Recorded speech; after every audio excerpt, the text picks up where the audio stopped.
Hey YouTube, Maker Shirty here. So I just got done putting this saw in place, this horizontal bandsaw. And one of the things I'm going to go over today is the controls, because you can see there's no labels. Every time I try to go use the saw, you know, somebody's always got to show me. So I'm making this video so hopefully the next guy who wants to operate it or come over and use it will at least have a guideline to go by. And at this point, I do not know what every button goes to. But what I can do is show you how to turn it on, turn it off, do the clamps, how to make the saw gantry come down. So that's what we're going to be doing today. So, and again, this is for the Miller Group, and I'm hoping to help these guys out so they can operate some of the machines. So hopefully this helps. I don't know what all these switches are. I just know enough for us to get by and make cuts with it. I've looked online. There are some similar machines, but there's this layout. I cannot find a panel on. For identification of what these switches are, and I can't find the manual online. Leave something in the comment if you know where I can get a manual for this. I'll put the make and model in the description. But anyway, this is your e-stop. This turns the machine off, turns your hydraulics off, and that's how you turn your hydraulics on. This button right here turns the saw blade on and off. This switch raises and lowers your arm.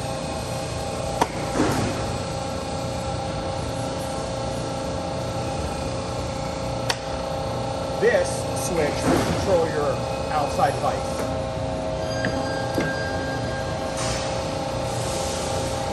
For the most part, that's what we know to get by. We leave all the switches in the position that they're in. If I had a manual on this, I'd probably, because I think there's automatic operations. We do have a vise in the back that will sequence, so we can do measurements. The next thing we're going to talk about is setting your opening up. Bring your arm to your desired height. Let's say you want it right there. I put it in neutral, and then I pull up on this button right here, or with your pull switch.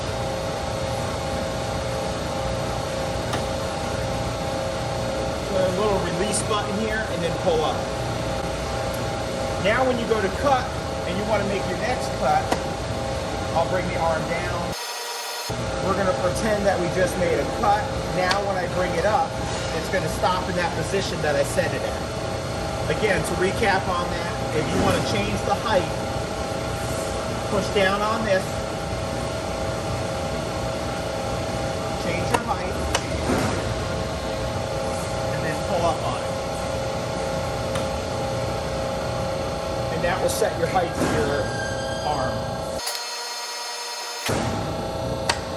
And then you'll see when I go to bring the arm up, it will stop at the height that I set it for.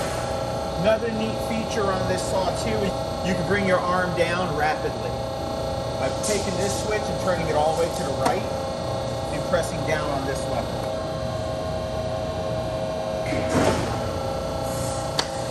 Alright, just for ha-has, we're going to go through it and cut a piece real quick and you kind of see what I do when I'm cutting. I got some 1x1 we can use. And the first thing I'm going to do is set my ram height to a manageable height when I go to cut. That looks good. Alright, I'm going to put my tube in.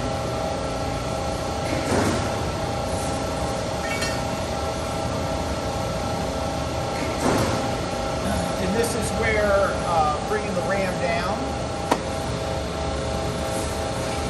the blade off, and then you can set your dimension. Right now we're just going to do a random cut. You can run off of the tape measure off of your blade and make a cut. You can run a tape measure off your blade for a measurement for the length you desire. Now what I'm going to do is I'm going to close the clamp up. Turn my saw blade on, and then I'm going to feed, then I'm going to feed my arm down so that it'll cut the piece.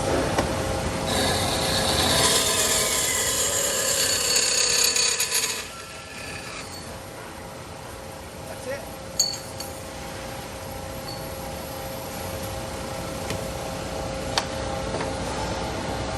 And then I'm ready for the next cut. I cut that without fluid just so you can see it. Normally there's stuff splattering everywhere. We normally use cutting fluid on this particular bandsaw. So anyway, that's just the fundamentals of cutting a piece on this particular machine. It's got a lot of age to it. Now I have found similar machines to this one, but nothing with that control configuration.